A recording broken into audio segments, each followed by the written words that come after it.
Hey everybody, Corey from Aquarium Co-op. Today, time for an update on the 10-gallon rack. Been ordering some more fish, been breeding some more, and really I've just been really enjoying the 10 gallons. And so I thought, let's talk about it a little bit. From fry, I've grown all the way up to kind of adulthood. As we can see here, like in these Nigerian red crebensis, if they ever focus. Like that male's coming through, which is good, because I lost my other male. The female beat him up down here. So this girl beat up my male, and so now I'll have to use one of those to keep the line going, but still having some fun. I didn't complete my 2025 goal to get rid of all duckweed and snails. As you can see, there's still snails, a lot, but I've fed a lot too. Here I'm still in love with these magenta tiger guppies. As you can kind of see, there's big pregnant females in there. And fry are growing up. So there's multiple batches of fry. Like that's a juvenile in the center of the screen, and then you've got the little babies in there. This plant is just a lot of African fern bulbitis.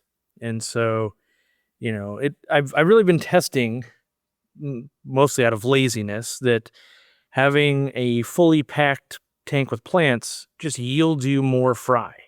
And so I've been slowly adding to that. So like we put a little bit of guppy grass in here to start growing, and then also this Anubias as well. So you're going to see a lot of that. Like you're kind of doing that in all the tanks. Like, yeah, I tend to, let's buy a bunch of these. Let's split up this a bunch all in one day, over and over again. So yeah, but these guys, these are some really healthy guppies I got from Twin Cities Guppies, I guess is how you would say it. And they've just been thriving from day one. Yeah, they got meds and everything, but they've really been thriving. Where I've got some other guppies, and they haven't been here as long. So I've been kind of leaving these tags, even though it look cool. I feel like they're kind of useful for documenting this. Like, okay, so now it's January 21st. So these have been here for 2 months, 60 days. And, some of the things remain true with guppies, and that's that they basically have babies once a month. And so, like this guy down here, that was from batch 1. And then from batch 2 are the smaller babies, right?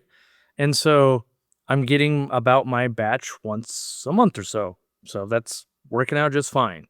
This tank over here, unfortunately, it's kind of just been this hospice care. This guy, when I was in Brazil, which was in October, my wife texted me like, he's not doing well. He's spinning, won't eat, won't do stuff.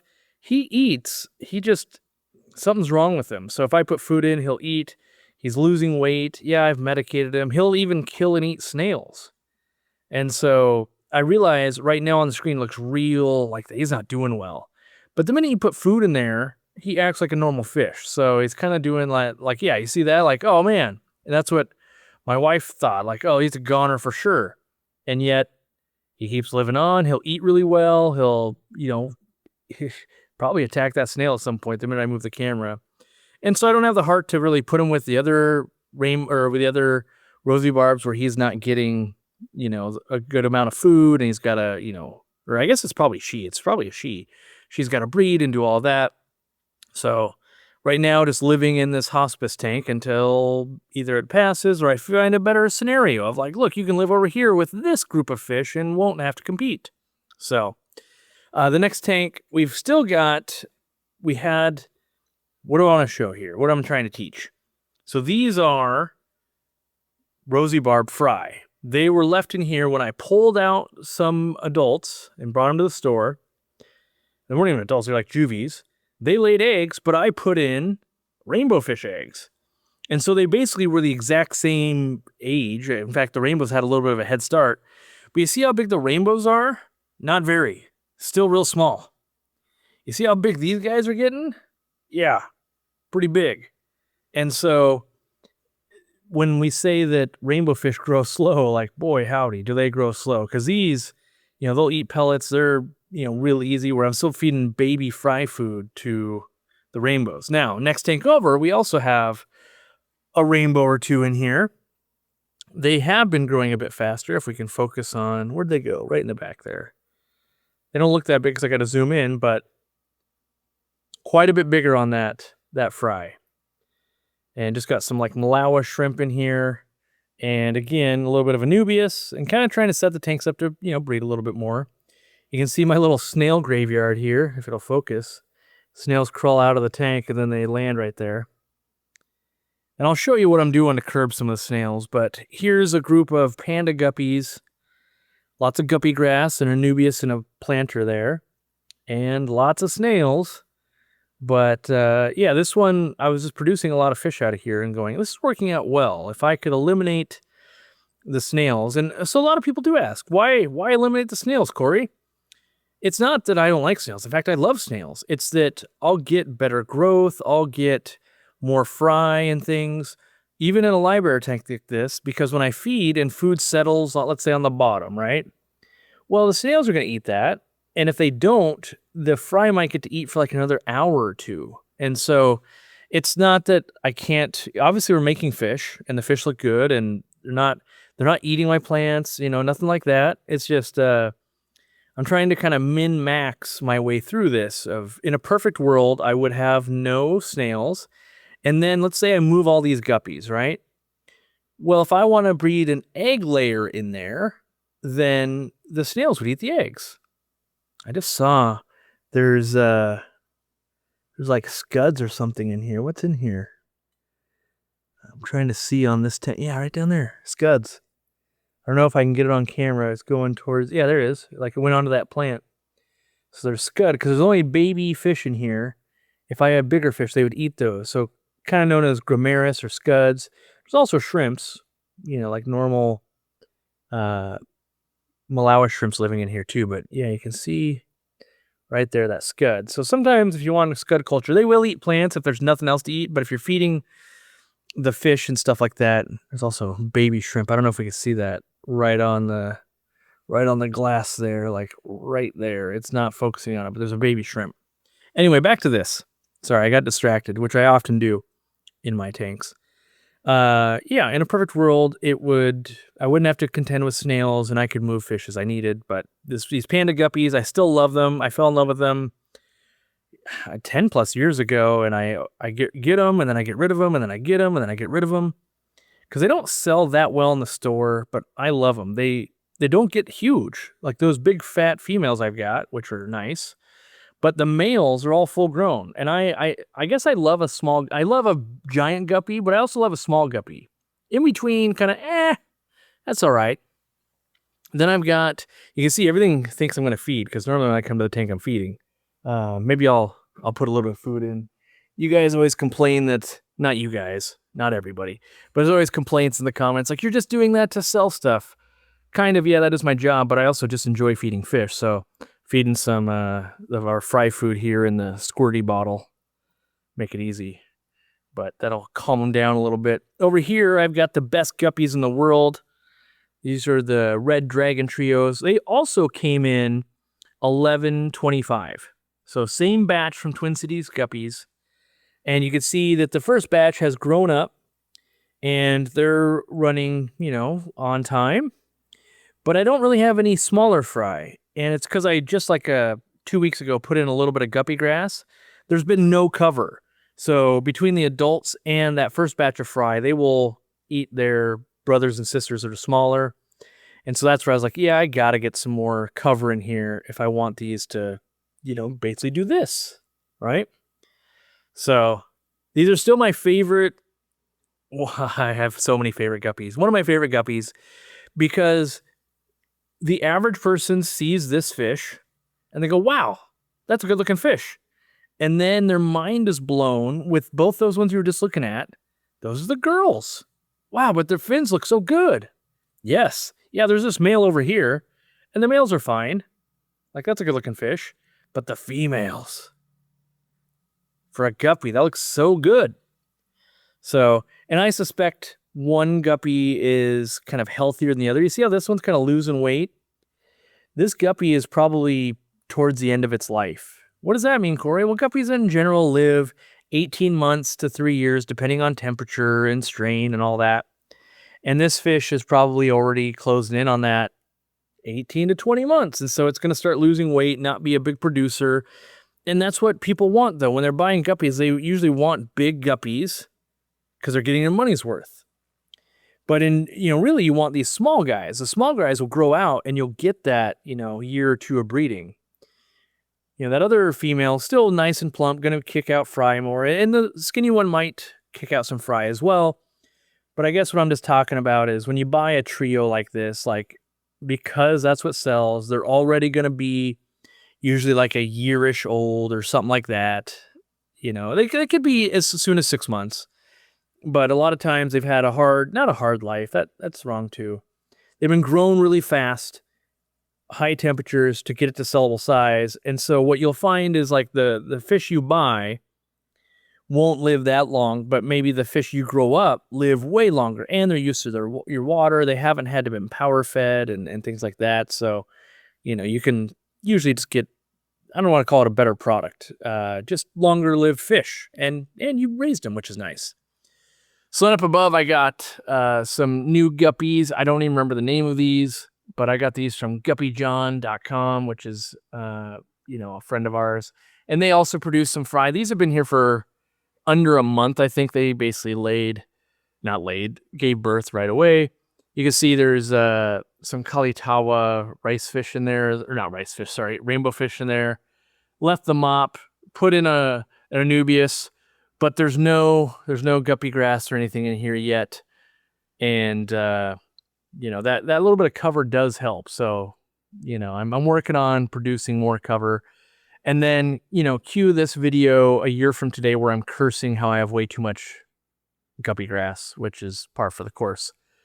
Nothing in this tank currently. So this tank, what I've been doing is I've been moving around a puffer.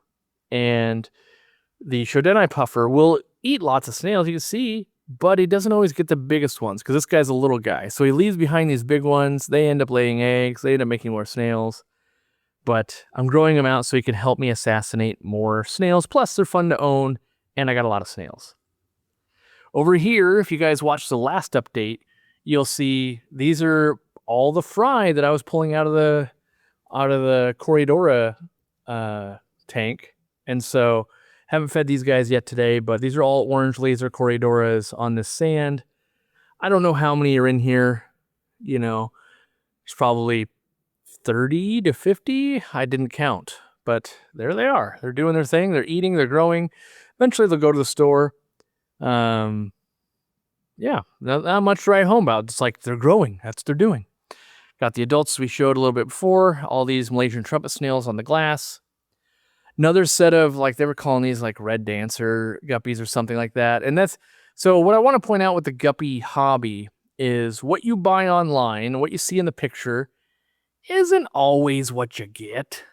It's not so far off, but this fish, this male, is different than this one. This one has some more black. And so I typically buy 2 or 3 strains. If I'm buying online, buy a few strains, see what I like, move on the ones I don't. Because someone else, it's not that these fish are bad. It's that maybe I'm not in love with them and someone else would be. So we take them to the store, or sell them to a friend, or trade. And it's not that I would never keep these, because I'm going to make a batch, right? So usually if I bring in 3 groups, I'll breed them all up. So now I've got, let's say, 30 of each fish. And then I trade and sell, whether it's, back in the day it was on Craigslist or Facebook or trading into a store. And that'll pay to buy the next ones that I do fall in love with. And it's not just about viability. These are way more viable than my dwarf pandas this day and age. But I love the dwarf pandas, so they keep living in my fish room. These guys, I like the females. Some of the tails on the females are really nice. And the males are really nice too. That pair right in front of the camera there, that pair is really nice. But then you see this female and you're like, yeah, that tail shape's not great. And so we're going to see what comes out of that long term. Over here, we do have these half beaks. So that's what that fish is. Haven't seen any fry out of them yet. I did put some guppy grass in there to help cover, if they do have some. All of these guppies are from those cheap females I bought at the GSAS auction for $1 a piece. And I moved a majority of those adults to the 150 gallon, but these are all the fry that are growing up. And half of it is I wanted to see, like, the half beaks are known to eat their own babies, but they don't seem to want to eat baby fry. So, yeah, that I guess I'm just learning. And I put the puffer in here. He's murdering some of the snails, but he's in the back at the moment. If you can see him back there, he's not huge, so he struggles with the big ones. So I've got another big one. He does a better job. And then we've got these guys, which were like a blue ivory or something like that they were called. And they're kind of like, the blue on the female, like, okay, that's a pretty color on, when they hit the light right. But the males, like, from the top down, they've got this like blue ivory color that's kind of cool. I've just never been a big fan of what they call like the half blacks. And that's where the whole back half of the fish is black, which for some reason you're like, hey, that looks a lot like those panda guppies. Like, why don't you like these as much as those? I don't know. There's a lot to keeping fish of like, I don't know why I do. I had a good experience, or I like that color, or I'm into it now. This tank, in case anyone's wondering, is running at 73.7 at the moment, and not really doing any algae scraping or anything. So this is just, if you go on the forum, you could see kind of what I paid to build this. There's videos on how we put it together so that it can change water. And the goal with this rack was it's repeatable. I could get rid of my little corner store there, put another rack, or if I moved, you could basically disconnect this rack. We built it in a way, let's see if I can see the side of it. Everything is mounted to the rack. So there's only 2 points. So we even made it so we could move it. You disconnect this ball, it's not a ball joint, but this union. And there's another union for the drain down there. And this whole rack could move to the other side of the room, could move to a different house. It's all, minimal to the rack. So modular unit. And that was just we hadn't really seen too many people do that. We wanted to see if we could do it. And so that project has been paying dividends. And what I mean by that is I've been getting a lot of enjoyment for how cheap this is, I guess. Maybe the whole rack together cost me, I don't know, like $1,000? And you're going, $1,000? That's not cheap.